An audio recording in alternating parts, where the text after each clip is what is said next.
Okay, people. Hi, I'm back, people, and let's start with the next fresh topic. और आप देख सकते हैं ये पीपीटी आप दिखाई दे रही होगी. Drafting, the theory, the formats and the scanner. And honestly, looking at me also. So, finally आपको ड्राफ्टिंग का पोर्शन में हम जम कर लिया. पिछले वो बैचेस में हमने वो कुछ बातें की थी, कि लॉ कैसे बनता है, कितने टाइप्स के लॉ होते हैं, और सिविल लॉ है, क्रिमिनल लॉ है, नंबर ऑफ थिंग्स. फाइन. तो आपने अगर वो वीडियो लेक्चर का देख लिया था, तो अभी हमारा जो मेन पोर्शन है इस पे हम जंप कर रहे हैं. आपका ये ओवरऑल सिलेबस है. सुनिएगा ध्यान से, आपको आपके ड्राफ्टिंग के बारे में मैं इंट्रो दे रहा हूं. आपका ये overall syllabus drafting, appearance, pleadings, जो भी है ड्राफ्टिंग, इसको हम एक वर्ड में बोल सकते हैं. ये 3 पार्ट में डिवाइडेड है. इसका डिवीजन जो मैंने किया हुआ है वो ऑफिशियल नहीं है, ये अनऑफिशियल डिवीजन है. अनऑफिशियल डिवीजन का मतलब ये नहीं है कि इसका डिवीजन मैंने खुद किया है. बुक्स में अगर आप देखेंगे तो ऐसा कोई फॉर्मेट नहीं बना हुआ कि इतने मार्क्स की थ्योरी आएगी, इतने मार्क्स के फॉर्मेट्स आएंगे, या इतने मार्क्स का स्कैनर में से क्वेश्चन वगैरह आएंगे, जो भी है. लेकिन आपको जो पढ़ना है, पढ़ने का तरीका जो मैं बता रहा हूं, वो पढ़ने का तरीका जो है आपका ये 3 पार्ट में डिवाइड होगा. थ्योरी, फॉर्मेट्स और स्कैनर. आपने बस ये 3 चीजें पढ़नी है. मेरी ही बुक से पढ़ेंगे और कहीं और से पढ़ने की जरूरत नहीं है. ओके, बाहर बुक्स वगैरह रेफर करेंगे, वो आपकी अपनी मर्जी हो सकती है, कोई दिक्कत नहीं. फर्स्ट पार्ट हमारा है यहाँ पे थ्योरी. जितना भी ड्राफ्टिंग आपको बनाना है, वो ड्राफ्टिंग बनाने से पहले आपको उस ड्राफ्टिंग की थ्योरी पता होनी चाहिए. देखिए, मैं कोई डिले नहीं कर रहा हूं और बिना डिले के मैं फटाफट ड्राफ्टिंग के अंदर जंप कर रहा हूं. ओके, तो सुनना शुरू कीजिए. जब भी आप ड्राफ्टिंग बनाते हैं तो ड्राफ्टिंग बनाने के टाइम पर आपको उस ड्राफ्टिंग की पहले थ्योरी पता होनी चाहिए. अगर आपको थ्योरी नहीं पता है तो ड्राफ्टिंग आप नहीं बना पाएंगे, उसको आप ठीक से ड्राफ्ट नहीं कर पाएंगे, उसके अंदर के पॉइंट्स आप नहीं लिख पाएंगे, ये मुश्किल हो जाएगा. अगर आप ये समझते हैं, ये सोचते हैं कि सर हम आज ही बना लेंगे, कुछ ड्राफ्ट कर लेंगे, या पहले हम फॉर्मेट्स बना लेते हैं, जो भी हमारे फॉर्मेट्स होते हैं उसको हम ड्रॉ कर लेते हैं, ये पॉसिबल नहीं है. एग्जाम्पल तौर पे ड्राफ्टिंग के अंदर किस टाइप की आपको डीड्स, डॉक्यूमेंट्स बनाने के लिए आएंगे. Rent agreement, dealership contracts, MOA, AOA, partnership deed, affidavit, lease agreement, ये सारे के सारे जो आपके फॉरेन कोलैबोरेशन एग्रीमेंट, ये सारे डॉक्यूमेंट्स क्या हैं, ये सारी फॉर्मेट्स हैं. लेकिन आप खुद सोचिए, अगर मैं आपसे बोलता हूं कि बनाओ भाई रेंट एग्रीमेंट बनाओ, तो रेंट एग्रीमेंट बनाने से पहले आपको उसकी थ्योरी पता होनी चाहिए. Backup is very important. इसलिए जरूरी है कि पहले हम टोटल ओवरऑल थ्योरी के ऊपर फोकस करेंगे.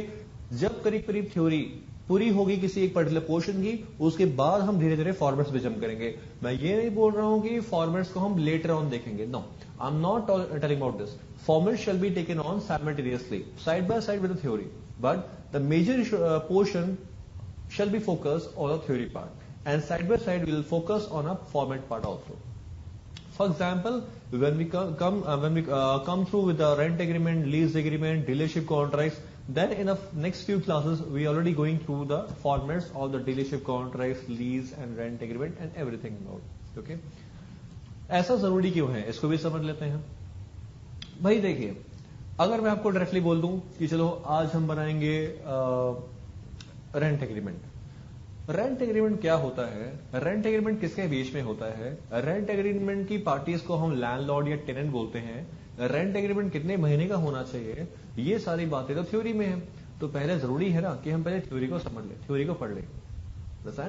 फॉर एग्जाम्पल, अगर आप बनाओ रेंट एग्रीमेंट, उसमें एक पॉइंट लिख दो कि किराएदार और मकान मालिक यानी कि रेंट टेनेंट और लैंडलॉर्ड, इनके बीच में 15 महीने का या 2 साल का रेंट एग्रीमेंट है. तो मैं कहूंगा आपका फॉर्मेट ही गलत हो गया यहाँ पे, क्योंकि रेंट एग्रीमेंट सिर्फ 11 या 12 महीने के लिए होता है. जहां पे वो 11-12 महीने से एक्सीड हुआ, वहां पे वो रेंट नहीं बल्कि लीज डीड कहलाती है, लीज एग्रीमेंट हो गया. अंडरस्टैंड. दूसरा, अगर मैं आपसे बोलता हूं कि भाई हमने, हमारी कंपनी है और हमने अपनी कंपनी में एक सोल सेलिंग एजेंट अपॉइंट करना है. सोल सेलिंग एजेंट, आप जानते हैं इसके बारे में. सोल सेलिंग एजेंट के साथ हमने काउंटर करना है, और उस सोल सेलिंग एजेंट को हमने अपनी कंपनी में कोई भी गुड्स बिकवाने के लिए, सेल ऑफ करने के लिए हमने उससे काउंटर वगैरह करना है. ठीक है, लेकिन सर उसके पहले आप सोल सेलिंग एजेंट के बारे में जानेंगे तो पहचानेंगे कौन होता है आखिर. ये सेक्शन 294 क्या बोलता है, 294A क्या बोलता है, कंपनी एक्ट का पुराना सेक्शन क्या बोला करता था, ये होता कौन है sole selling agent, sole buying agent. तब जाके थ्योरी पढ़ने के बाद हम क्लैरिफाई कर पाएंगे. अब बनाते हैं ड्राफ्टिंग. कोई स्टूडेंट है, उसने थ्योरी नहीं पढ़ी सोल्जरिंग एजेंट की और एग्जाम में आ गई, मैं मानता हूं सही हो सकता है, लेकिन गलत भी हो सकता है, ये पूरे पूरे चांस है, क्योंकि उसको यही नहीं पता कि सोल्जरिंग एजेंट है क्या, उसके पीछे लॉ कौन सा छुपा हुआ है। तो जब कंपनी और सोल्जरिंग एजेंट के बीच में हम जब ड्राफ्टिंग बना रहे होंगे, उस टाइम पर हो सकता है वो लड़का ये कर दे, वो स्टूडेंट ये करे कि सोल्जरिंग एजेंट और कंपनी के बीच में जो कॉन्ट्रैक्ट है वो है 10 साल तक का, तो गलत हो जाएगा, क्योंकि लॉ 294 सेक्शन जो पुराने कंप्यूटर का था वो यही बोलता था कि एक बार में जो कॉन्ट्रैक्ट है वो 4 साल से ऊपर नहीं हो सकता, 4 साल का मैक्सिमम कॉन्ट्रैक्ट एक बार में हो सकता है। तो 4 साल 5 साल, ये कितना परसेंटेज कमीशन देना है, कितनी नियम कानून तय कर रखे हैं, वो सारी बातें पहले लॉ में लिखी होती हैं। अगर कोई फॉरेन पार्टी और इंडियन पार्टी का आपस में कॉन्ट्रैक्ट हो रहा है और सरकार ने नियम बना रखा है कि इंडियन पार्टी अगर फॉरेन करेंसी में किसी को कमीशन देंगी तो फीमा के अकॉर्डिंगली 3% ऑफ टर्नओवर से ज्यादा नहीं होना चाहिए। तो सर ये लॉ है, और ड्राफ्टिंग के अंदर टर्म कंडीशंस में अपनी टर्म कंडीशन नहीं बना सकते आप, तो आप लिखेंगे जरूर, लेकिन लिखेंगे कानून, तो बेटर है कि उसके पहले हमें लॉ पता होना चाहिए। इसलिए ड्राफ्टिंग के पोर्शन में थ्योरी को हमने डिवाइड किया है। एग्जाम में थ्योरी कैसे आएगी, कोई भी शॉर्ट नोट पूछने को आ सकता है, example right a short note on affidavit, soldiering agent क्या होता है, डिबेंचर ट्रस्ट डीड्स क्या होती हैं, या ब्ला ब्ला ब्ला, कोई भी केस लॉस पॉसिबिलिटी है। ओके, दूसरा पार्ट एग्जाम में जो आएगा वो होगा फॉर्मेट्स, फॉर्मेट पूछने के लिए आएंगे, फॉर्मेट्स कौन कौन से होंगे इसकी मैंने आपको भी बात बताई है। समझ में आ रहा है जी? तीसरा पोर्शन स्कैनर। स्कैनर हालांकि हमारे मॉड्यूल का पार्ट तो नहीं है, लेकिन उसको हमने इंसर्ट कर दिया। देखिए स्कैनर इंपॉर्टेंट होता है, ये आप जानते हैं, लेकिन स्कैनर को भी आप लोगों ने स्टूडेंट्स ने ना काफी एक मिथ बना रखा है। कई तो स्टूडेंट्स ये बोलते हैं कि सर सिर्फ स्कैनर बढ़ के चले जाएं, क्या हम पास हो जाएंगे? तो वही किस्मत है भाई। ओके, मैं आपका बैड लक खराब हो सकता है। कईयों का ये कहना है कि सर स्कैनर में मैंने ये आंसर पढ़ा, वो आंसर गलत है, बताओ क्या करें, स्कैनर में आंसर गलत है। देखो यार, स्कैनर बनाने वाले जो हैं वो सीए सीरियस वगैरह नहीं है, और उनका मतलब है कि वो सिर्फ पब्लिशिंग कर रहे हैं। स्कैनर एक रिकॉग्नाइज्ड स्टडी मटेरियल नहीं है फ्रॉम आईसीएसआई, और ना ही वो कोई कानूनी किताब है। स्कैनर क्या है? स्कैनर सिर्फ 10th और 12th में जैसे आपने मॉडल पेपर लिए थे जिसमें पिछले 10 साल 5 साल के क्वेश्चन पेपर थे, वही तो है स्कैनर।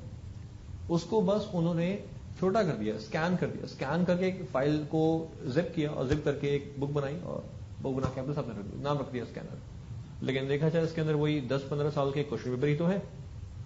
तो स्कैनर को आप पढ़ते हैं सिर्फ इस पॉइंट ऑफ व्यू से कि आखिर पिछले एग्जामिनेशन में कौन कौन से क्वेश्चन आए हुए हैं।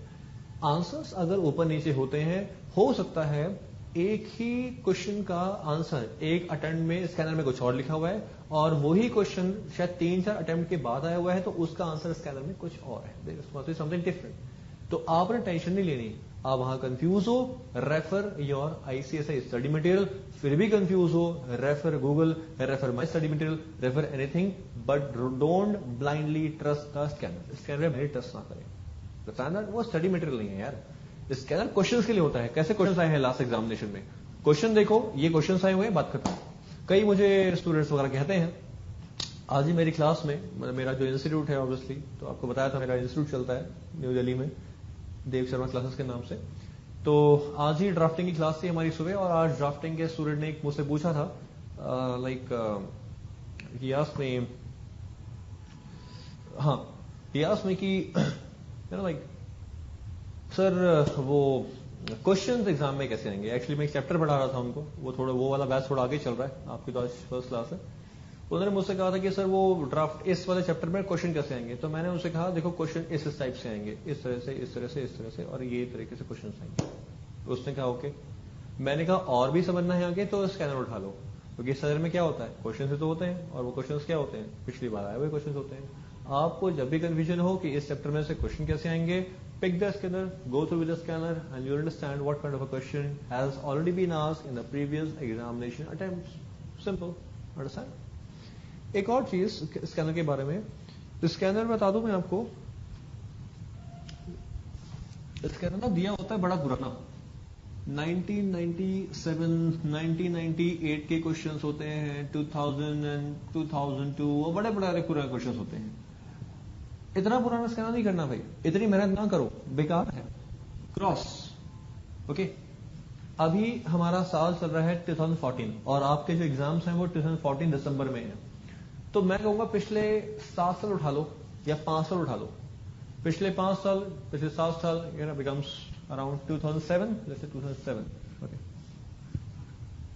2006 जून, ओके।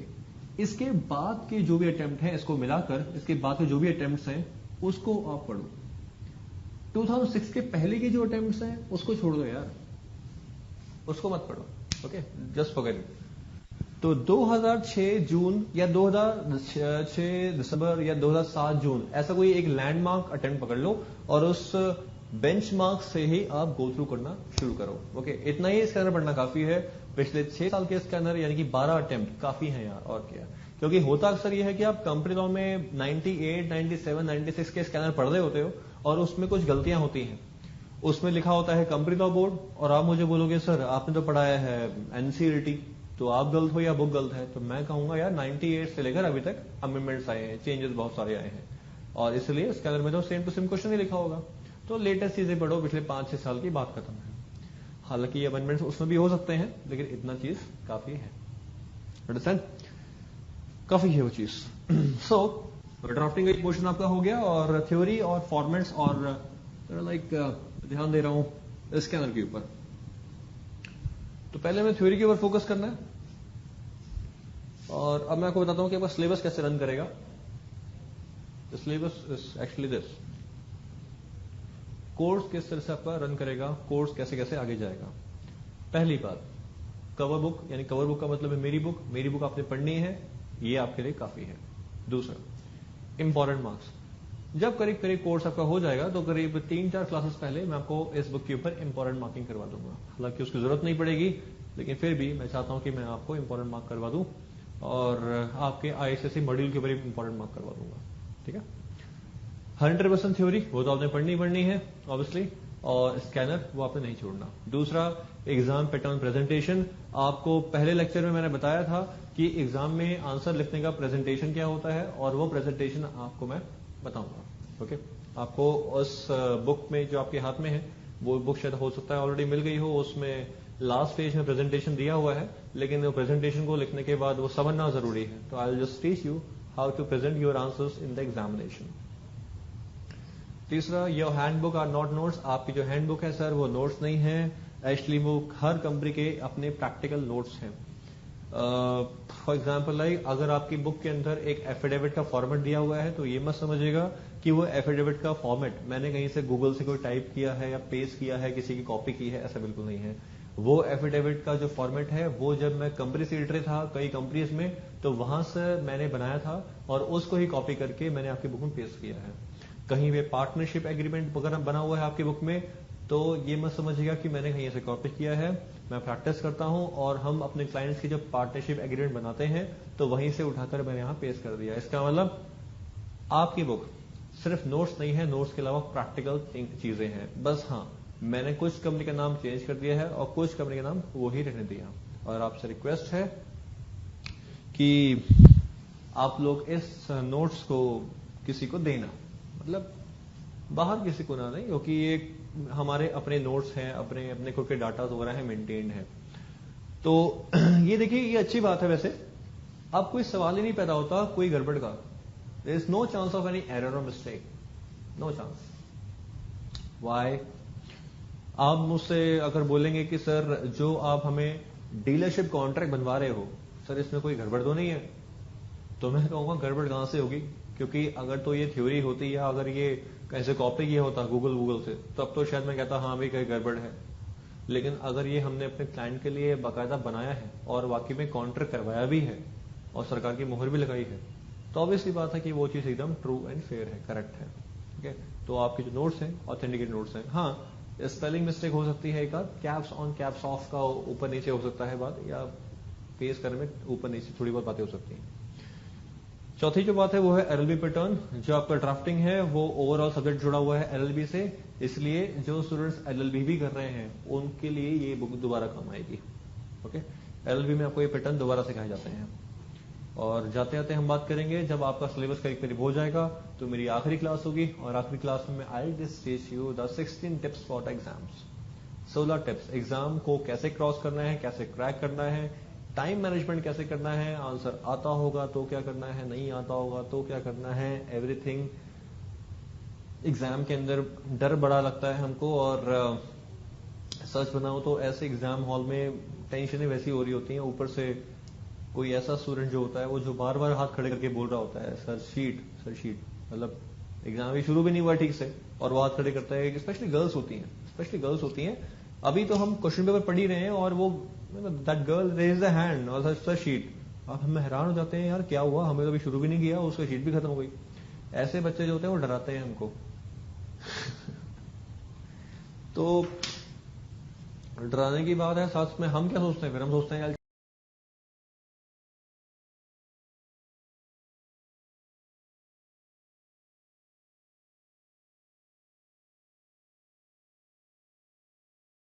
छोड़ना है यार, बड़ा बड़ा लिख रही होगी, बेकार लिख रही होगी, उसका आंसर बेकार है। हाँ, अपने आप को सेटिस्फाई करते हैं ये सोच के। ओके, आगे वाला जो बंदा बैठा हुआ है वो हमसे कुछ पूछता है, हम बता देते हैं, जब हम पूछते हैं तो वो नहीं बताता, हम उसको पेंसिल चुबाते रहते हैं, वो नहीं बताता।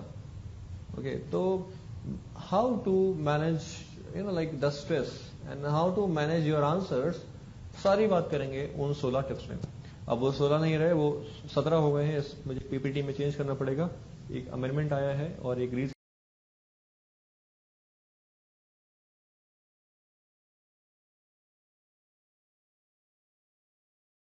टिप और आ गया है, 17 टिप करीब करीब हो गए हैं। ओके, और आप लोग मुझसे वो टिप्स में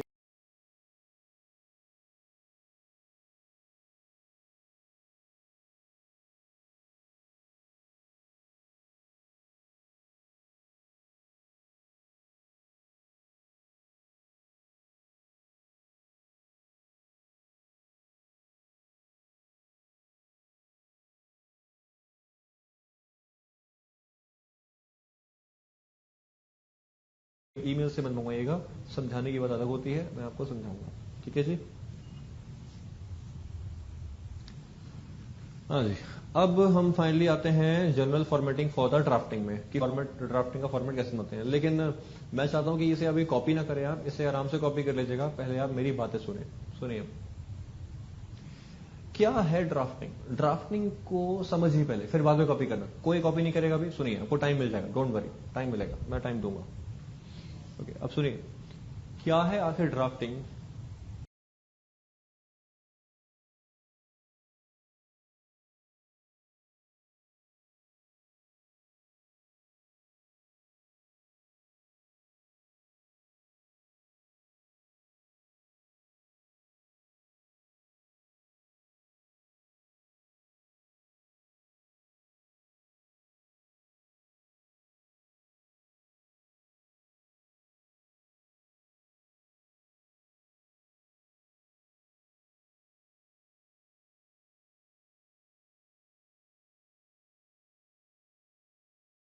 और क्या मतलब है ड्राफ्टिंग का, सुने ध्यान से। ड्राफ्टिंग के ऊपर भारत में कोई कानून नहीं बना हुआ। There is no act by the name of drafting act, no. We have companies act, we have bonus act, we have number of acts in India, number of legislation, but there is no act by the name of drafting act. So if there is no law in India by the name of drafting act, why we are reading this law? We are reading this law because in every law we have to take out the number of printouts of the documents, of deeds, of drafts, and such documents and deeds and draft must produce the facts of every case.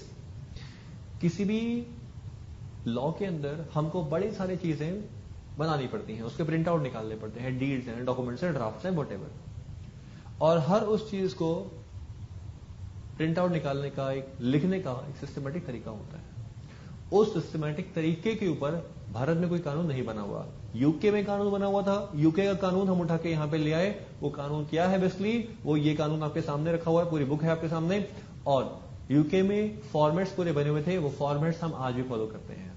Okay, ध्यान से देखा जाए तो drafting के जो सारे के सारे फॉर्मेट्स हैं, एक भी फॉर्मेट सर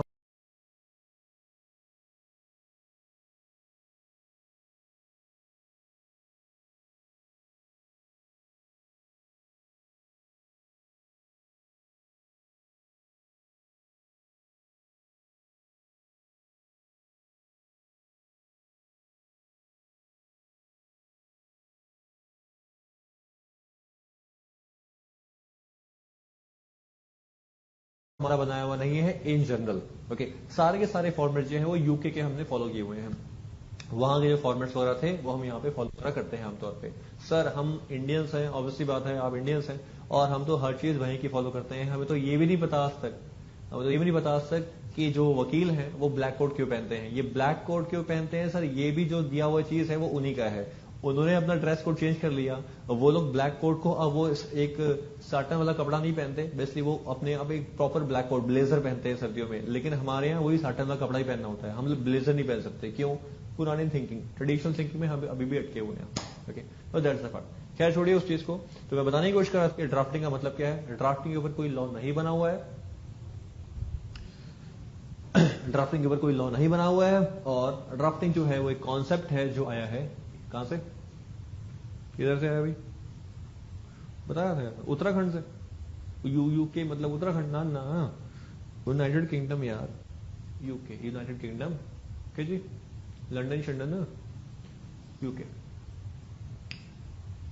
अब छोटी सी बात करते हैं, अपने फादर मदर को या अपने फ्रेंड को लेटर लिख रहे हो और लेटर में लिखते हो कि और भाई क्या हाल है, मतलब फ्रेंड को लिखते हो और भाई क्या हाल है।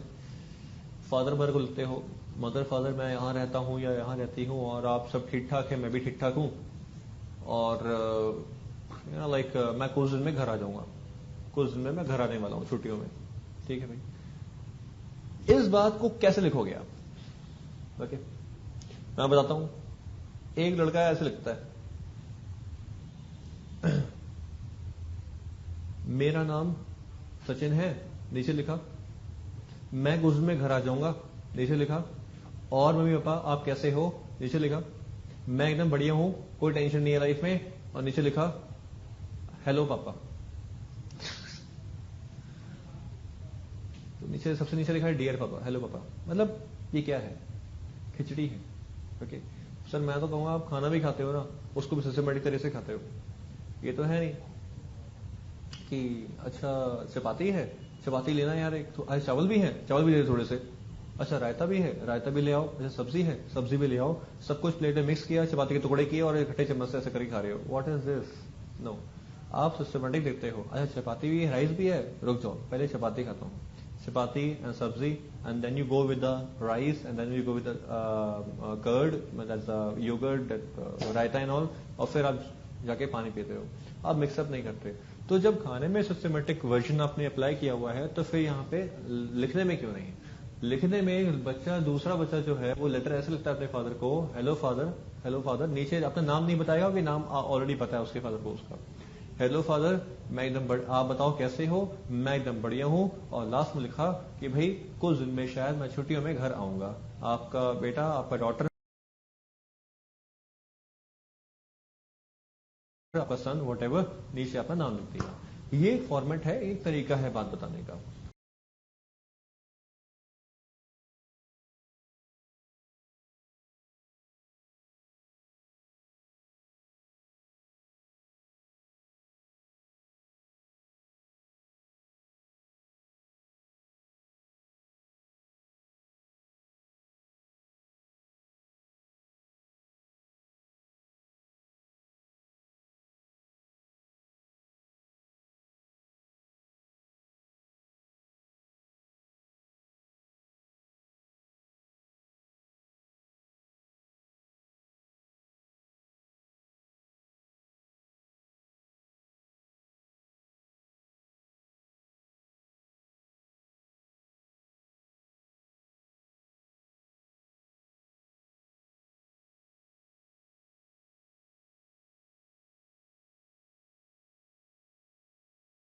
अंडरस्टैंड। अगर सामने वाले को आपके बारे में पता है कि आप कौन हैं तो बेस्ट है, लेकिन आप सामने वाले को अगर नहीं पता होता कि आप कौन बोल रहे हैं या आप कहां से लेटर लिख रहे हैं, तो स्टार्टिंग की 2 लाइन में हम अपना इंट्रो लिखते हैं। अंडरस्टैंड। जानते हैं लाइफ में लेटर लिखना थोड़ा सा आसान हो जाएगा अगर आपको मैं 3 बातें बता दूं तो कोई भी लेटर लिखना आसान हो जाएगा। ओके, कंपनी में लेटर लिखोगे कोई बात लिखना आसान हो जाएगा। कोई किताब ये नहीं बोलती कि लेटर जो है इतने पन्नों का होना चाहिए, 3-4 पन्नों का बड़ा होना चाहिए, नो। हर किताब ये कहती है और हर इंसान ये कहता है और लॉजिक भी यही कहता है कि आप मतलब की बात बता दो और काम खत्म करो। बिजनेस लेटर्स बड़े नहीं होने चाहिए, छोटी छोटी बातें उसमें मेंशन कर दो आप। तो स्टार्टिंग में लिखते हो आप उस बंदे का नाम जिसको आप लेटर भेजते हो, ठीक है। नीचे लिखा डियर सर। अब 3 पैराग्राफ, सिर्फ 3 पैराग्राफ में लेटर खत्म हो जाना चाहिए। पैराग्राफ का मतलब ये नहीं कि 6 लाइनें फिर 6 लाइनें फिर 5 लाइनें, ऐसा नहीं। 2 लाइन का भी पैराग्राफ हो सकता है, 2 लाइन्स 3 लाइन्स 2 लाइन्स, खत्म, लेटर खत्म, दैट्स ऑल। इतना सा लेटर बन के हाथ में आया। सामने वाले को आपका नाम अगर पता है तो वैसे, नहीं पता तो स्टार्ट में लिखते हो वी या I comma the company secretary of this company. मैं मेरा नाम ये है, अपना इंट्रोडक्शन 2 लाइन में हम ये बोल रहे हैं। बीच में लिखा हम आपसे ये चाहते हैं, और लास्ट पैराग्राफ में आपसे फाइनली ये रिक्वेस्ट है। यानी कि पहले पैराग्राफ में अपने बारे में बताना है, सेकंड पैराग्राफ में हम लेटर क्यों लिख रहे हैं, ऑब्जेक्टिव क्या है ये बताइए, और थर्ड पैराग्राफ में फाइनली आपसे रिक्वेस्ट क्या है, यानी कि आपसे हम क्या डिमांड, क्या रिक्वेस्ट चाहते हैं, यानी क्या क्या response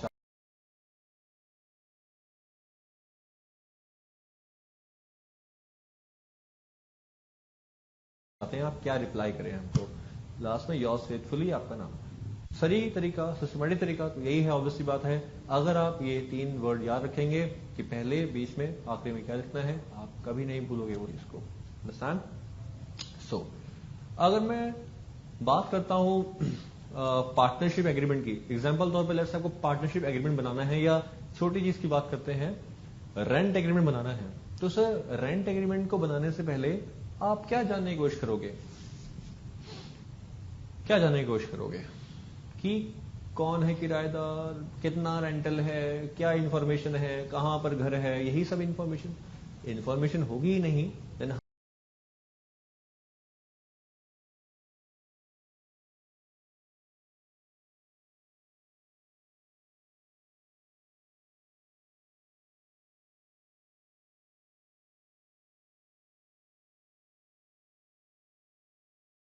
how you able to draft a rent agreement, obviously बात है। तो कोई भी चीज, मैं कहता हूं एसएमएस लिखने से पहले भी आप सोचते हो कि क्या एसएमएस लिखना है तरीके से। जहां पे आपको लगता है कि यार ये वाली बात पहले बोलनी चाहिए थी, तो आप उस वाली बात को कट करके व्हाट्सएप पहले पेस्ट कर देते हो, ऊपर नीचे देते हो।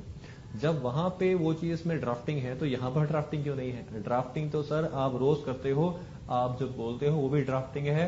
मुझे पता है चैप्टर पहले कौन सा करवाना है, बाद में कौन सा करवाना है, और आखिरी में कौन सा करवाना है, ताकि बढ़िया तरीके से समझ में आ जाए। ये भी ड्राफ्टिंग ही है, अगर मैं समझू लिखने पे आ जाऊं तो। अंडरस्टैंड? तो ड्राफ्टिंग का ओवरऑल मतलब क्या हो गया? There is no definition of drafting. Drafting का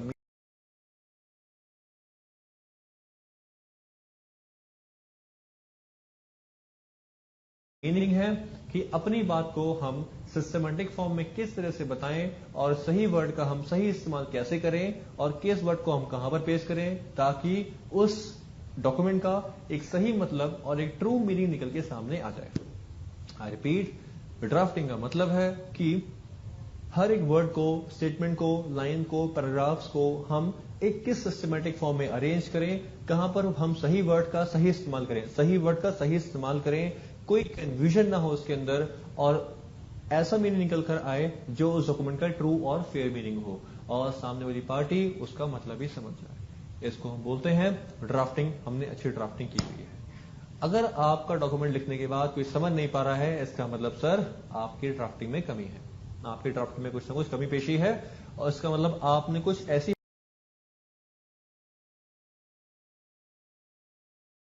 बातें लिखी हैं जो कंफ्यूज कर रही हैं। दोस्त होते हैं, बॉस होते हैं, ऐसे कंपनी में ऐसे कुछ लोग होते हैं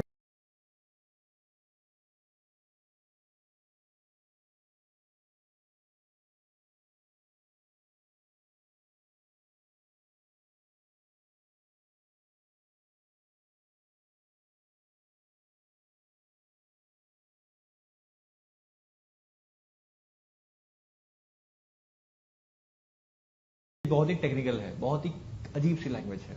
तो ड्राफ्टिंग का एक और मूल मंत्र है। मैं अभी टिप्स बताऊंगा ड्राफ्टिंग के कि टिप्स क्या क्या है, लेकिन ड्राफ्टिंग के टिप्स में एक चीज का ध्यान रखिएगा, इजी लैंग्वेज का इस्तेमाल करना है। ओके, कंपनी लॉ तो कंपनी सेक्रेटरी पढ़ता है, बोनस एक्ट भी कंपनी सेक्रेटरी पढ़ता है, टैक्स सीए पढ़ता है, कॉस्ट CWA पढ़ता है, सारे देशी कानून अलग अलग बंदा पढ़ता है, एडवोकेट भी बहुत कुछ पढ़ता है। लेकिन एक आम इंसान क्या रोज कानून पढ़ता है? Answer is no. आम इंसान को तो सर कानून नहीं आता ना, है ना? तो जो ड्राफ्टिंग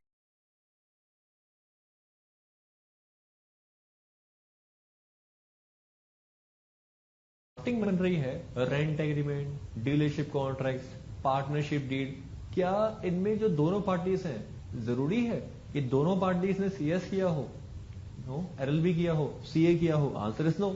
क्या जरूरी है कि दोनों पार्टीज को लॉ की लैंग्वेज समझ में आती हो? Answer is no. ऐसा बिल्कुल जरूरी नहीं है। तो अगर मेरे घर में अगर आप किराएदार बन के आते हैं और आप कहते हैं सर मुझे अभी घर में किराया कमरा लेना है, मैं कहता हूं बिल्कुल खाली है, ले लो।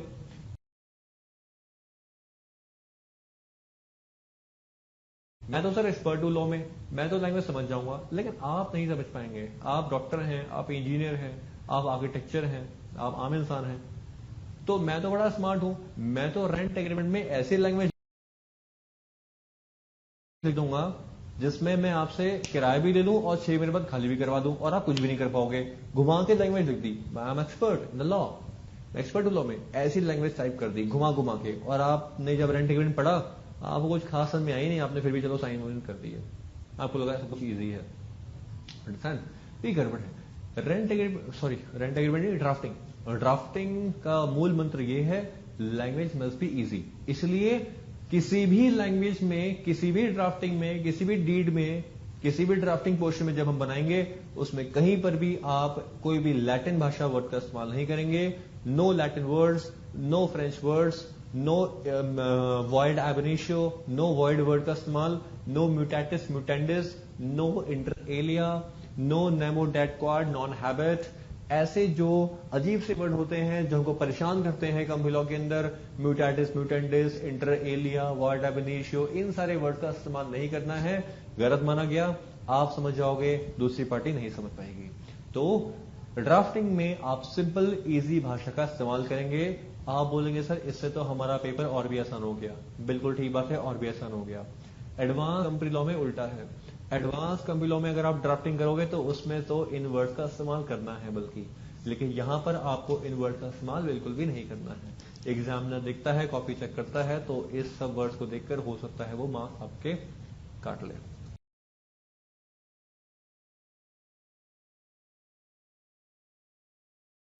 ठीक है जी।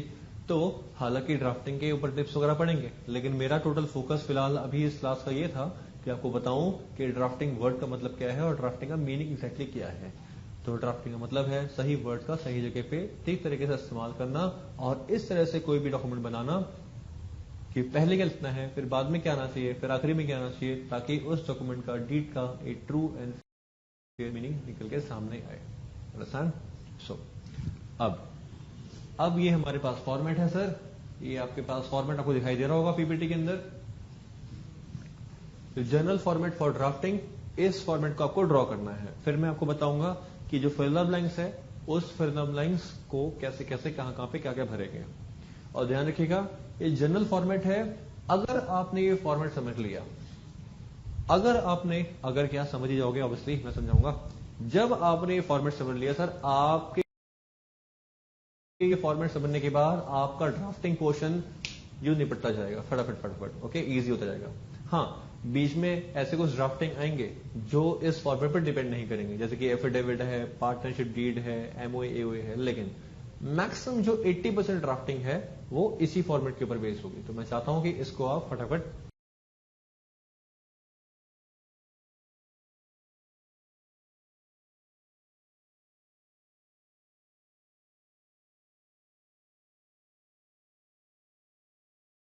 कॉपी कर लीजिए।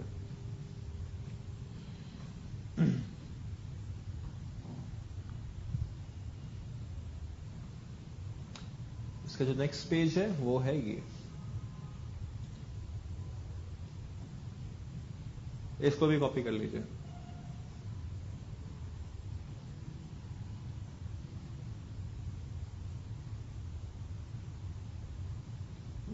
इसकी स्पेलिंग में गड़बड़ हो गई थोड़ी सी।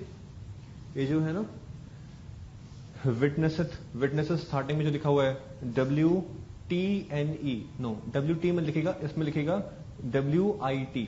ओके, आई रिपीट, इस पीपीटी के टॉप पे लिखा हुआ है ना, now this agreement. Now this agreement के आगे लिखा हुआ है WT, उसको ठीक कीजिएगा, लिखिएगा WIT। वो पता नहीं आई कहां चला गया, आई को गर्मी लग रही है, भाग गया वो। WIT, okay, witness it. आप कॉपी कर लीजिए फटाफट।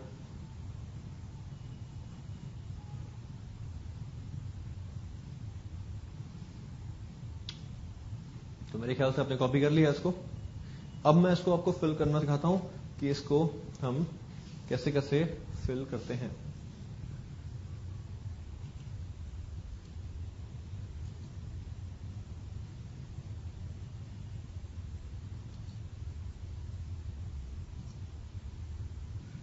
या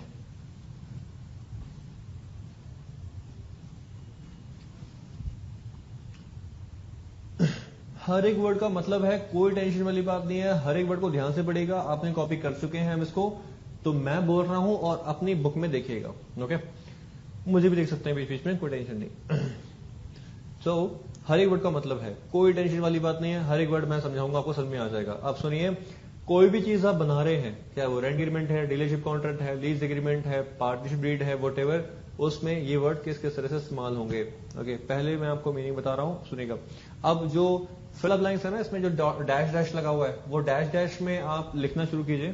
write down, this agreement is made at dash, dash में लिखिएगा, जो पहला डैश है उसमें लिखिएगा प्लेस। प्लेस, एक काम करो, प्लेस छोड़ो, जगह का नाम ही लिखते जाओ साथ साथ में। फॉर एग्जाम्पल मैं बैठा हूं न्यू दिल्ली में, तो write down is made at New Delhi. Okay, new Delhi, new का N, दिल्ली का D कैपिटल होगा, और न्यू दिल्ली के बीच में स्पेस होगा, क्योंकि ये नाउन है तो नाउन में पहला लेटर कैपिटल होता है। Made at New Delhi.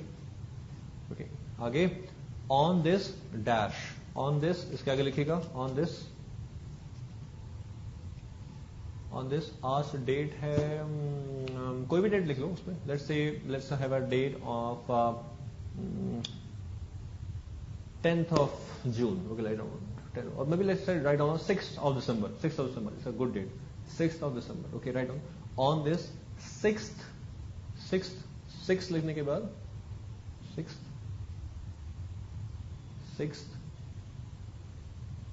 Okay, 6th लिख लिया आपने। आगे है डे ऑफ, डे ऑफ तो लिखा हुआ है ऑलरेडी, 6 दिसंबर नहीं लिखना, ऑन दिस 6th, ओके। आगे डे ऑफ, आगे लिखिएगा डैश में दिसंबर, दिसंबर, कॉमा लगा हुआ है वहां पे, कॉमा में लिखिएगा 2014, 2014, बिटवीन, बिटवीन मिस्टर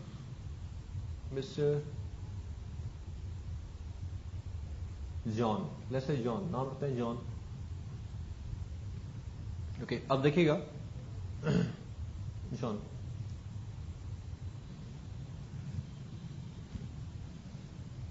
ओके। अब सुनिएगा, वो डैश बहुत छोटा है तो आपको स्पेस मैनेज करना पड़ेगा। अब सुनिएगा जरा, थोड़ी सुनिए थोड़ा सा। हम यहां एग्रीमेंट बना रहे हैं दो पार्टी के बीच में, ओके। हो सकता है दोनों पार्टीज नेचुरल पर्सन हो सकता है दोनों पार्टीज आर्टिफिशियल पर्सन हो सकता है दोनों पार्टीज में एक पार्टी नेचुरल हो, एक पार्टी आर्टिफिशियल हो, कोई टेंशन वाली बात नहीं है। हाँ, अब आगे सुनिए, जो पार्टी, दोनों पार्टी में से दोनों पार्टी का नेचुरल पर्सन है या आर्टिफिशियल पर्सन है, जो भी है, ओके। मैंने यहां पे लिखा एक बंदे का नाम जॉन है, और नीचे शायद मैं लिखूंगा कि एक बंदे का नाम जो है वो लाइक मिस्टर श्याम है, वॉट या मिस्टर खान है। अब मिस्टर जॉन और मिस्टर अली, नीचे अगर मैं अली लिखवाऊंगा, जॉन और अली नाम से क्या एक ही इंसान है दुनिया में? आंसर इज नो, बड़े सारे लोग हैं। अगर मैं आगे लिखवा दूं मिस्टर जॉन स्मिथ या नीचे लिखवा दूं अली खान, तो इस नाम से भी बड़े लोग हैं दुनिया में। तो इसलिए हम एग्रीमेंट में कोई कंफ्यूजन नहीं छोड़ना चाहते। एग्रीमेंट के अंदर या किसी भी ड्राफ्टिंग के अंदर हम चाहते हैं जो पार्टीज के नाम हो वो एकदम क्रिस्टल क्लियर हो कि आखिर ये पार्टी है कौन सी और कहां की है, इसको हम ट्रेस कर पाए। इसीलिए मैं चाहता हूं कि जॉन का नाम जब मैं लिखता हूं तो जॉन के नाम के साथ साथ उसका मैं फादर का नाम भी लिख दूं, ओके। वो जॉन कहां रहता है, रेसिडेंट कहां का है, वो भी लिख दूं, उसका एड्रेस, अंडरस्टैंड। अब खुद सोचिए आप, एक आदमी का नाम जॉन है, उसके फादर का नाम शायद लाइक रॉबर्ट है, और वो रहता है दिल्ली में इस पर्टिकुलर एड्रेस पे। अब इस एड्रेस पे तो आखिर एक ही बंदा रॉबर्ट होगा ना, और एक ही बंदे का नाम जॉन होगा ना, जो उसका सन होगा। ऑब्वियसली बात है, दो रॉबर्ट तो होंगे नहीं, एक एड्रेस पे तो एक ही रॉबर्ट होगा। आपके घर का नाम गुल्लू अगर है तो आपके घर में एक ही गुल्लू है, बड़े सारे गुल्लू हैं, या पार्ट बने हुए हैं, गुल्लू 1, गुल्लू पार्ट 1, गुल्लू पार्ट 2, गुल्लू पार्ट 3 ऐसा तो है नहीं। ओके, या लड़कियां अगर हैं तो मुन्नी है उनका नाम, मुन्नी, मुन्नी पार्ट 1, मुन्नी पार्ट 2, अजीब से नाम है ये, लेकिन यूज करने पड़ रहे हैं। ओके, तो है नहीं, आपके घर के एड्रेस पे एक ही मुन्नी है, एक ही गुल्लू है, ऑब्वियसली बात। तो यहां पर भी ऐसा ही है। तो यहां पर मैं चाहता हूं कि हम जब जॉन लिखेंगे ना, जॉन क्या लिखेंगे, सन ऑफ और रेसिडेंट ऑफ, ठीक है ना। तो इसको हम ऐसे लिखना चाहते हैं। आगे लिखा आपने बिटवीन, बिटवीन लिख लिया, बिटवीन तो खैर लिखा ही हुआ है, बिटवीन जॉन, बिटवीन लिखिएगा जॉन, लिख लिया जॉन। ओके, उससे कॉमा लगाइए, comma, son of, son of को लिखिए S/O, S/O, okay, S/O, son of mister Robert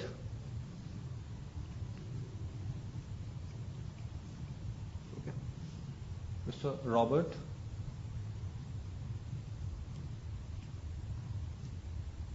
okay, उससे आगे लिखिएगा RO, यानी कि R/O, resident of, R/O, R/O, resident of 6/10, कोई भी एड्रेस डाल दो जो भी है, 6/10 Connaught place, new Delhi, Connaught place, new Delhi, new Delhi, ठीक है। तो यहां पे क्या हो गया, यहां पे जॉन हो गया। अब देखिए ये जरूरी है कि जो एग्रीमेंट हो रहे हो, जो कॉन्ट्रैक्ट हो रहे हो, तो एज पर इंडियन कॉन्ट्रैक्ट हर पार्टी को मेजर होना चाहिए, कोई पार्टी माइनर नहीं हो सकती। 18 साल से कम का कॉन्ट्रैक्ट तो वॉइड होता है, ये आप जानते हैं, माई के साथ कॉन्ट्रैक्ट करना वॉइड है। तो जब जॉन है तो जॉन के साथ साथ हमें उसकी एज भी लिखनी पड़ेगी, ये बताने के लिए सरकार को, क्योंकि हम इस डॉक्यूमेंट की बाद में रजिस्ट्री भी करवाएंगे, अटेस्टेशन भी करवाएंगे, और इसके बाद नोटरी भी पे करेंगे हम। ओके, तो जब भी हम डॉक्यूमेंट बना रहे होते हैं तो हमें साथ में उन पार्टीज की एज भी लिखनी पड़ती है, ये बताने के लिए this party is major. Okay, वो अलग बात है, आप कहेंगे सर हम झूठी एज लिख दे, तो या झूठी एज नहीं लिखोगे, क्योंकि डॉक्यूमेंट के साथ साथ उसके साथ में आपके आईडी, एड्रेस प्रूफ भी तो अटैच होकर जाते हैं सरकार के पास, तो टेंशन वाली बात नहीं है। तो मैंने जानबूझ के इस चीज को छुड़वाया था ये बताने के लिए। तो अब दोबारा हम इसको फोकस करेंगे, मैं रिपीट कर रहा हूं स्टार्टिंग से, देखिएगा, चेक कीजिए अपनी बुक में, देखिए अपनी बुक में, देखिए चेक कीजिए। This agreement is made at New Delhi on this 6th day of December, December पूरा लिखना है, DEC डॉट नहीं, December 2014, between John, अब उसके आगे लिखिए aged, AGED, यानी कि जॉन जिसकी उम्र है, जॉन एज्ड 25, लेट्स से 25 या 27, 28, कोई भी 25, son of mister Robert, resident of 6/10 और जो भी है Connaught place, new Delhi. Okay, बस यहां पे आप रुक जाइए। अब आप क्या बना रहे हैं यहां पे, अब मुझे ये बताइए, आप क्या बना रहे हैं यहां पे। आप ड्राफ्टिंग कर रहे हैं, ठीक है, लेकिन ड्राफ्टिंग में क्या बना रहे हैं? क्या ये लीज एग्रीमेंट है, क्या ये रेंट एग्रीमेंट है, क्या ये डीलरशिप कॉन्ट्रैक्ट है, क्या ये मैरिज कॉन्ट्रैक्ट है, ओके, क्या ये एजेंसी कॉन्ट्रैक्ट है, क्या ये एफिडेविट है, क्या ये पार्टनरशिप डीड है, क्या ये कंपनी का MOA AOA है, क्या ये कोई लाइक असाइनमेंट कॉन्ट्रैक्ट है, कहीं कोई कॉपीराइट कॉन्ट्रैक्ट है, क्या है ये?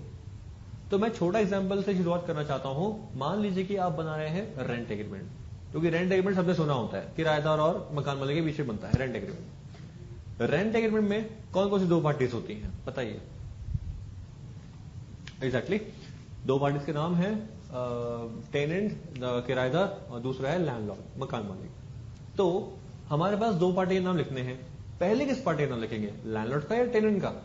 पहले नाम आएगा लैंडलॉर्ड का। ओके, तो मैं मान रहा हूं यहां पे कि हमारा जो लैंडलॉर्ड है ना वो जॉन ही है, अंडरस्टैंड? तो इसलिए जरूरी ये है कि हम अब जॉन को जॉन ना बुलाकर इस पूरी ड्राफ्टिंग में, जब तक ये ड्राफ्टिंग खत्म नहीं हो जाती, पूरी ड्राफ्टिंग में हम इसको लैंडलॉर्ड बोलेंगे, हम इसको जॉन दोबारा नहीं बोलेंगे। ये रूल होता है ड्राफ्टिंग का कि जब भी आप ड्राफ्टिंग बना रहे हैं तो ड्राफ्टिंग में आपको उन पार्टीज की टर्मोलॉजी के बारे में पता होना चाहिए। टर्मोलॉजी यानी कि उनके वर्ड को क्या कहा जाएगा। ओके, अगर यही होता पार्टनरशिप डीड तो मैं उनको पार्टनर्स बोलता। अगर यही होता है एमओए एओए तो उनको मैं शेयर होल्डर या मेंबर्स या फिर डायरेक्टर्स बोलता। यही अगर होता लीज एग्रीमेंट तो शायद मैं पार्टीज को लेसर या लेसी बोलता। अगर यही होता एजेंसी कॉन्ट्रैक्ट तो मैं शायद इन पार्टीज को प्रिंसिपल या एजेंट बोलता। तो जरूरी ये है कि आपको उन पार्टीज की टर्म्स का पता होना चाहिए कि इनको क्या बोलेंगे, ताकि आप बाकी की बची हुई ड्राफ्टिंग में उनका नाम इस्तेमाल ना करके सिर्फ टर्म का इस्तेमाल करेंगे। इधर बाहर इस्तेमाल करिए, लेकिन आप नाम एक बार भी इस्तेमाल नहीं करेंगे। तो आगे लिखेगा उसके सॉरी आगे लिखा हुआ already, hereinafter called as, क्या नाम है, लैंडलॉर्ड। डैश में लिखेगा लैंडलॉर्ड का एल कैपिटल, लैंडलॉर्ड।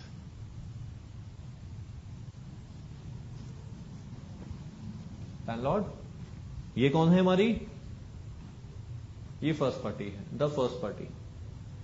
ओके, अब नीचे लिखेगा एंड लिखा हुआ है नीचे ऑलरेडी।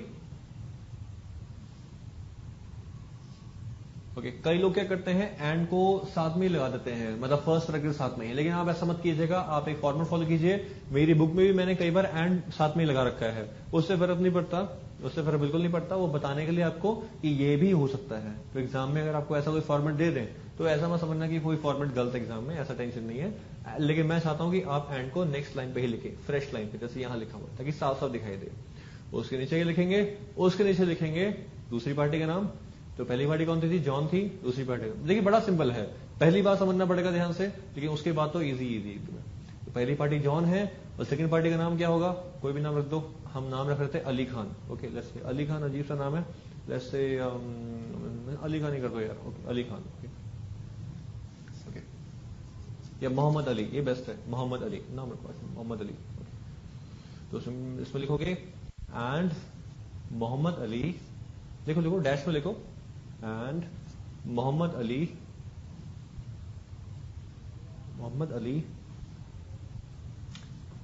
एज्ड, वही सब कुछ रिपीटेड है, दोबारा रिपीटेड है। एज्ड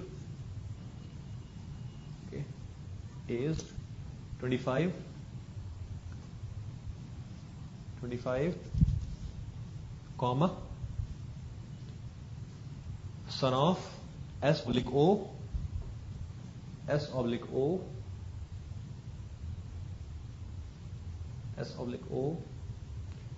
फादर का नाम लिख दो यार, मैं कैसे नाम बताऊं, उसका नाम लिख दो होशियार अली। होशियार Ali.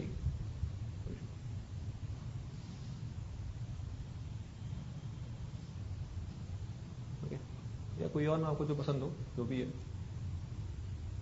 Okay, resident of R/O, resident of 10/10। Okay, 10/10, let's say Connaught Place, New Delhi, Connaught Place, comma New Delhi. Okay, अब ब्रैकेट आगे ओपन है already. Hereinafter called as dash. Dash में क्या आएगा, सेकंड डैश में आएगा टेनेंट, किराएदार, टेनेंट।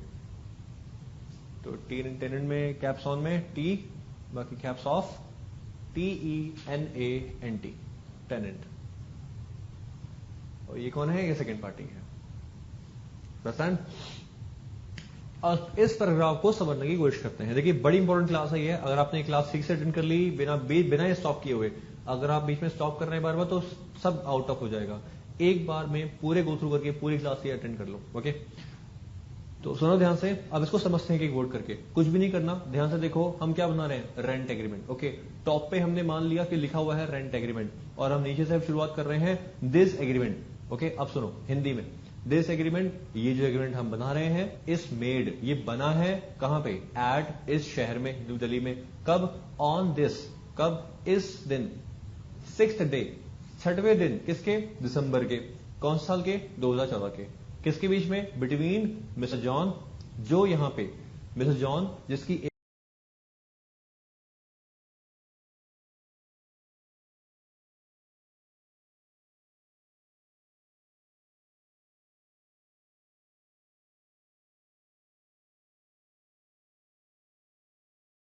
एज 25 है, जो इसका बेटा है और जो यहां पर रहता है। ओके, ब्रैकेट ओपन करके, here in after, here in after का मतलब है जिसको हम अब इसके बाद, हेयर का मतलब यहां, इन का मतलब इधर, आफ्टर का मतलब बाद में। तो जिसको हम अब से क्या बोलेंगे, अब से इसको हम जॉन नहीं बोलेंगे, अब से इनको हम लैंडलॉर्ड बोलेंगे। अब से का मतलब है, अब से का मतलब है इसके बाद जो भी हम लिखेंगे, अब जॉन का नाम की जगह उसको हम लैंडलॉर्ड बोलेंगे। ओके, जो हमारे यहां की फर्स्ट पार्टी है। और दूसरा, एंड मोहम्मद अली, मोहम्मद अली के आगे जो इसकी एज इतनी है, जो यहां पर रहता है, जो इसका बेटा है, कॉल्ड एज डैश। और इसको हम अब क्या बोलेंगे, इसको हम अब ये बोलेंगे, टेनेंट बोलेंगे। ओके, वहां पे हियर एंड आफ्टर लिखा नहीं हुआ, वो आपको लिखना पड़ेगा, द सेकंड पार्टी। वो पूरी लाइन वहां पे कॉपी पेस्ट आ जाएगी, ऊपर वाली लाइन। ओके, ये पूरी पोर्शन जो है बिल्कुल क्लियर आपको होना चाहिए। नीचे 2 लाइन का स्पेस छोड़ के आपने नीचे लिखा हुआ है वेयर एस, वेयर एस। देखिए आपने टॉप पे लिखा हुआ है रेंट एग्रीमेंट, सुनो ध्यान से, टॉप पे लिखा हुआ है रेंट एग्रीमेंट। ओके, नीचे लिखा है अपने पार्टीज का नाम, party A, party B, John, Mohammed Ali. लेकिन आपको अभी तक इन पार्टीज के नाम बढ़ के कहीं समझ में आ रहा है ऐसा कि हम क्या बना रहे हैं। हमने लैंडलॉर्ड टेनेंट लिख दिया है, लेकिन क्या बना रहे हैं, कौन किसके पास आया था, और किसने किसको किराया का घर दिया है, कौन किसको किराया का घर देने वाला है, और प्रॉपर्टी कौन सी है, इसकी बात तो नहीं हुई ना। आखिर वो कौन सा घर है जो घर किराए पे दिया जा रहा है, उसका एड्रेस क्या है, इसकी बात तो भी हुई नहीं। तो जो हमारी नेक्स्ट लाइन होती है वेयर एज, इसमें आती है मुद्दे की बात, ऑब्जेक्टिव क्या है इस एग्रीमेंट का, इस ड्राफ्टिंग का। ऑब्जेक्टिव की जो बातें हैं वो सिर्फ 4 या 5 लाइन की होती है, 3 या 4 लाइन की होती है, जब तक ऑब्जेक्टिव खत्म होना हो जाए। ओके, 5, 6, 8, 10 लाइन की भी हो सकती है, जब तक आपका ऑब्जेक्टिव खत्म ना हो जाए। इसको लिखना कैसे होता है, आपने ऐसे लिखना होता है, वेरास हम यहां लिखते हैं जहां पर, वेरास का जहां पर ये पार्टी आई थी हमारे पास और इसने दूसरी पार्टी को अप्रोच किया, और इसके अनुसार ऊपर पार्टीज दिए हुए अनुसार हम यहां पर एक पार्टी को घर किराए पे दे रहे हैं, और वो घर का एड्रेस ये है, बात खत्म। ओके, तो वेरास के आगे लिखिएगा, मैं लिख पा रहा हूं, लिखिए, write down, whereas the tenant has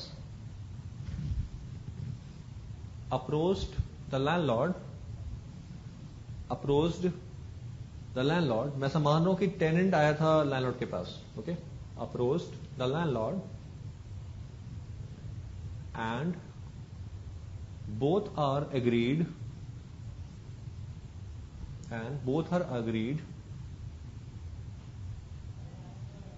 for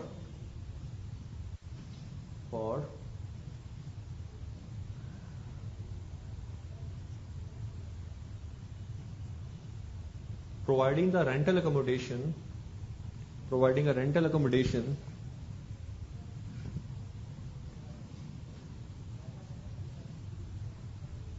to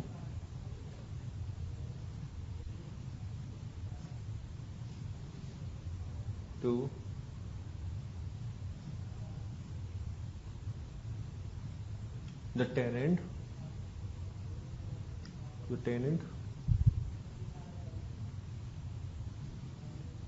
O sorry, एक जगह गड़बड़ हो गई, बोथ मत नहीं लिखना है, बोथ के लिए लिखना है लैंडलॉर्ड, सॉरी, ओके, बोथ नहीं है, landlord, okay. Where the tenant has approached the landlord and he agreed providing, और जो बोथ लिखा है ना उसको लैंडलॉर्ड लिख लो वहां पे। लैंडलॉर्ड ने एग्रीमेंट दिया ना, टेनेंट ने दिया, ठीक है। तो 3 लाइन लिख लिया आपने, रेंटल अकोमोडेशन, ठीक है जी, बस 3-4 लाइन मेन ऑब्जेक्टिव पता होना चाहिए। अब सर रेंट एग्रीमेंट के अंदर ऑब्वियसली बात है, रेंट एग्रीमेंट के अंदर आपकी टर्म कंडीशंस तो होंगी होंगी। टर्म कंडीशंस क्या क्या होंगी, ये आपका अपना सोचने का काम यहां पे शुरू हो गया। एक लौता ऐसा पोर्शन है यहां पे जिसमें आपको मेहनत करनी है, अदरवाइज किसी भी पोर्शन में आपको मेहनत तो करनी नहीं है भाई। क्वेश्चन के अंदर पार्टीज के नाम दिए होंगे, कुछ भी नहीं करना। क्वेश्चन के अंदर पार्टीज का एड्रेस दिया होगा, एड्रेस डाल देना है। क्वेश्चन के अंदर पार्टीज का सन ऑफ फादर ऑफ सब कुछ दिया होगा, कुछ भी नहीं करना है। क्वेश्चन के अंदर आपको क्या बनाना है, रेंट एग्रीमेंट है, लीज एग्रीमेंट है, क्या बनाना है वो तक दिया होगा। तो दिक्कत कहां पे है, दिक्कत आएगी सिर्फ इन पोर्शन में। Now this agreement witness it as follows, यहां पे आपको लिखना होगा टर्म कंडीशंस उस एग्रीमेंट की, उस ड्राफ्टिंग की, जिस पोर्शन में आपको अपना दिमाग लगाना होगा, ओके। अब दिमाग लगाना भी बड़ा आसान हो जाएगा अगर आप सुनेंगे। जब भी आप ड्राफ्टिंग बना रहे हैं तो बड़ा सिंपल है, दोनों पार्टीज में से एक पार्टी अपने आप को मान लो, बस। when you consider, when you presume yourself any single party amongst two parties, you can simply draft the term conditions, simply lay out the term conditions accordingly. जब दोनों पार्टी में से आप एक पार्टी अपने आप को मान लेते हो, जो मानना थोड़ा सा मुश्किल होगा, मैं मानता हूं इस बात को, लेकिन ये टर्म कंडीशंस आप बड़ी आसानी से ड्राफ्ट कर लोगे। एग्जाम्पल, मेरा घर है सर, मैं हूं मकान मालिक, मैं हूं लैंडलॉर्ड, और आप मेरे घर पे किराए पे आ रहे हो, या उल्टा कर लेते हैं, आप मकान मालिक हो, आपको बनाया मकान मालिक, you are John, okay, I am Mohammad Ali. आप मकान मालिक हो और मैं घर पे किराया देने के लिए आया हूं। मुझे बताओ, आपको ऐसा लगेगा शायद कि ऐसा ना मैं घर पे कब्जा कर लूं। ऐसी कौन कौन सी चीजें हैं जो टर्म कंडीशंस में आप रखना चाहोगे, मुझे बताइए। सोचिए, 10 सेकंड का टाइम दे रहा हूं आपको, सोचिए। कुछ भी रेंट एग्रीमेंट में आपके अकॉर्डिंग ऐसी कौन कौन सी टर्म कंडीशंस हैं जो आप रखना चाहोगे मेरे साथ, ताकि मैं कुछ गड़बड़ ना करूं, और मैं भी रखना चाहूंगा ताकि मेरे को लगे कि आप गड़बड़ ना करो। पॉसिबिलिटी है, मुझे निकाल ना दो बीच में, ओके। म्यूचुअल टर्म कंडीशंस बताइए, सोचिए सोचिए, वो कौन कौन से पॉइंट हो सकते हैं। पहला पॉइंट, ओके, अभी तक हमने यही नहीं डिसाइड किया कि रेंट कितना होगा, ओके, रेंट अमाउंट, ठीक है जी।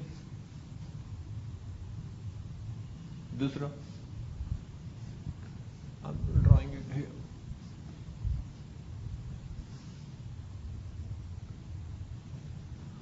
द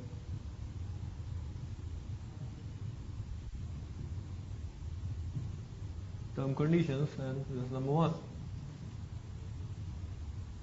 1 रेंट अमाउंट, ठीक है। दूसरा, सिक्योरिटी लेंगे आप मुझसे, यस, सिक्योरिटी अमाउंट। तीसरा,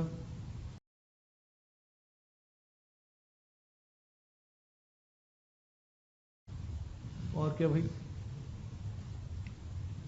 और क्या बताइए।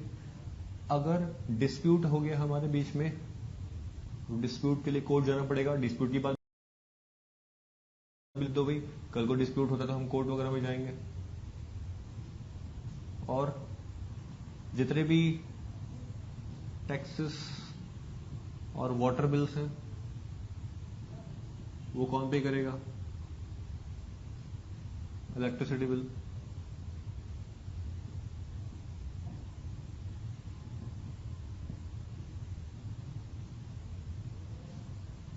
और सोचिए क्या टर्म कंडीशंस होंगी। मैं ये प्रॉपर्टी किसी को सबलेट करूंगा नहीं करूंगा, सबलेट का पॉइंट आएगा। और मैं प्रॉपर्टी को भी डैमेज नहीं करूंगा, डिस्ट्रॉय नहीं करूंगा। अभी आप इस पॉइंट को लिखे ना, बस समझिए, लिखने का टाइम तो आपको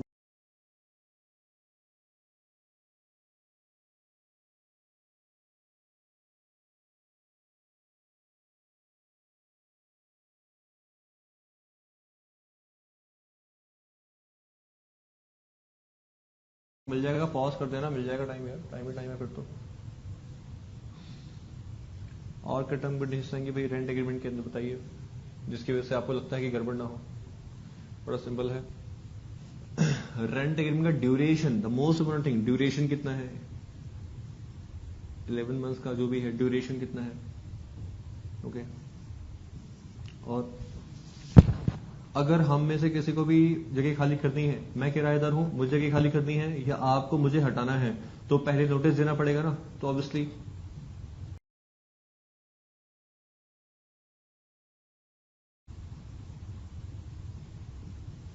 प्री मेच्योर, टाइम खत्म होने से पहले अगर हम कॉन्ट्रैक्ट को टर्मिनेट करेंगे, टर्मिनेशन, तो कम से कम नोटिस देना पड़ेगा, प्री मेच्योर टर्मिनेशन नोटिस। और अगर मैं कोई ब्रीच करता हूं रेंट पे करने में, नॉन पेमेंट ऑफ रेंट, तो क्या होगा, नॉन पेमेंट ऑफ रेंट, तो आप मुझे निकाल सकते हो।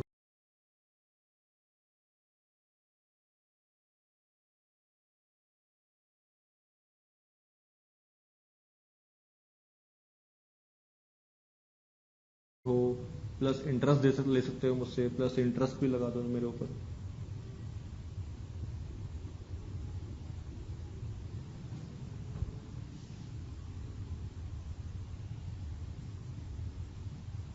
और क्या टर्म कंडीशन होंगी बताइए जरा। बस 10-12 ही पॉइंट्स ही होते हैं, 12-15 पॉइंट्स होते हैं मैक्सिमम, 10 पॉइंट तो आपने एम ही कर लिए। और सोचिए think about this.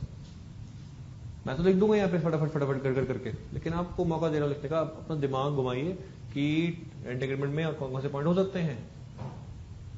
Your landlord,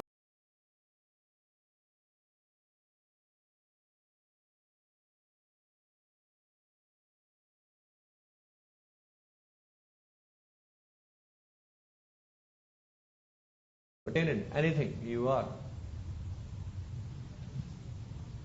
मैं प्रॉपर्टी को सिर्फ डोमेस्टिक पर्पस के लिए इस्तेमाल करूंगा, कमर्शियल पर्पस के लिए इस्तेमाल नहीं करूंगा भाई। अंडरस्टैंड। और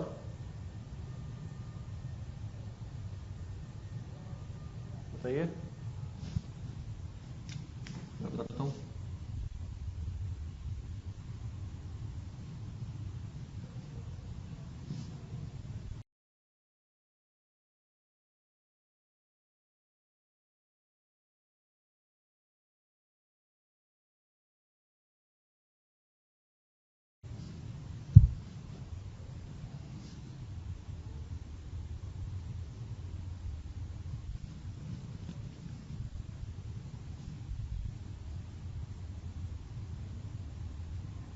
return from property, sorry property से ना कभी कभी कुछ इनकम्स वगैरह आती हैं, जैसे कि हो सकता है उसके घर में कुछ वो हो, खेत वगैरह हो या कोई गार्डन वगैरह हो, उससे कुछ चीजें निकलती हो, तो आपको कभी कभी लैंडलॉर्ड कहता है कि वो चीजों को तोड़ना नहीं, वो चीजों को बेसिकली हमें दे देना। Okay. Return from the property या accrue from the property, return को हटाकर आप वर्ड का इस्तेमाल कर सकते हो एक्रू।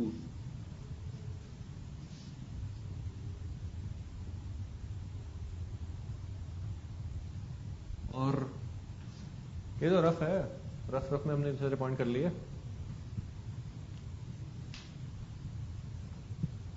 फर्निशिंग फिक्सचर्स,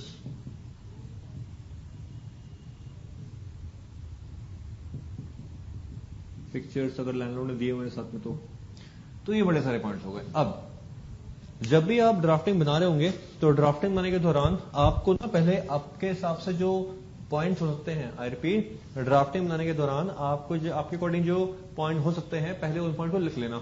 एग्जाम में हालांकि ये चीज टाइम वेस्ट जरूर करेगी आपका, लेकिन आपको एक बार बस प्रैक्टिस करवानी है। अगर आप ये बार बार अपने घर पे होमवर्क की तरह अगर करोगे, जब भी ड्राफ्टिंग बनानी होगी, तो ड्राफ्टिंग बनाने से पहले आपके दिमाग में जो जो पॉइंट्स हैं बस उसको बस पेस्ट कर देना। पेस्ट करने के बाद अब आपको ये सोचना है कि पहले क्या आना चाहिए, फिर बाद में क्या आना चाहिए। टर्म कंडीशंस जब लिखोगे, आई रिपीट, टर्म कंडीशन जब लिखोगे, टर्म कंडीशंस में क्या पहले आप टैक्सेस की बात कर लोगे, या पहले क्या आप डिस्प्यूट की बात करोगे? नो। तो एक लॉजिकल सेंस होना चाहिए, आप अपने हिसाब से लगा सकते हो, वैसे कोई इसके ऊपर कानून तो नहीं है, लेकिन लॉजिकल सेंस लगाओ। तो जब शुरुआत कर रहे हो आप रेंट एग्रीमेंट की, उसमें टर्म कंडीशंस की, तो पहले पॉइंट लिखो आप रेंट के अमाउंट का। अब जैसे ही रेंट हुआ तो सिक्योरिटी का अमाउंट भी साथ में आना चाहिए। ओके, जितने भी लड़ाई झगड़े वाले काम होते हैं वो सारे आखिरी में लिखना। ओके, और रेंट पे नहीं किया, ये पॉइंट नंबर 3 हो सकता है। ओके, और प्रॉपर्टी को मैं डोमेस्टिक पर्पस से इस्तेमाल करूंगा, ये पॉइंट नंबर 4 हो सकता है भाई। प्रॉपर्टी जो इनकम निकलेगी, पॉइंट नंबर 5 कर दो इसको। प्रॉपर्टी में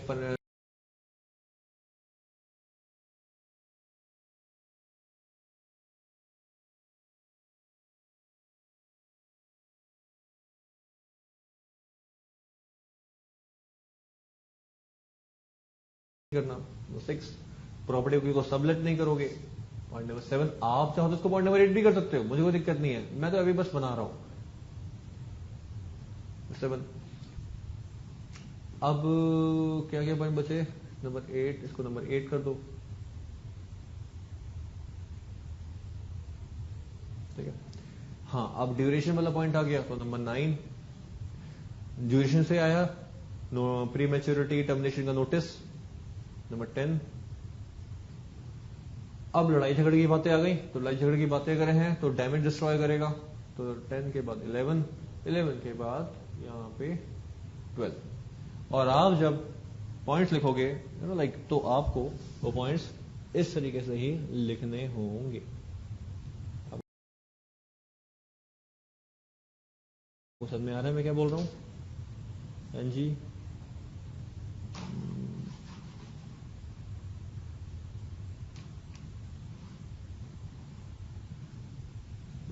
ठीक है जी, आपको समझ में आ रहा है क्या बोल रहा हूँ मैं? That's the whole part. ये आपका पूरा पूरा टर्म कंडीशन हो गया। अब इन सारे स्टेटमेंट्स को लिखना कैसा है, कैसे कैसे ड्रॉ करना है, इसकी बात हम अभी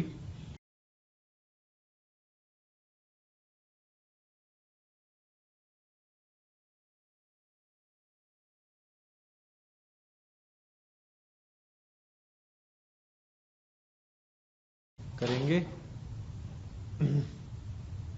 एक छोटे से ब्रेक के बाद। ठीक है जी, अब इसको देख लीजिए।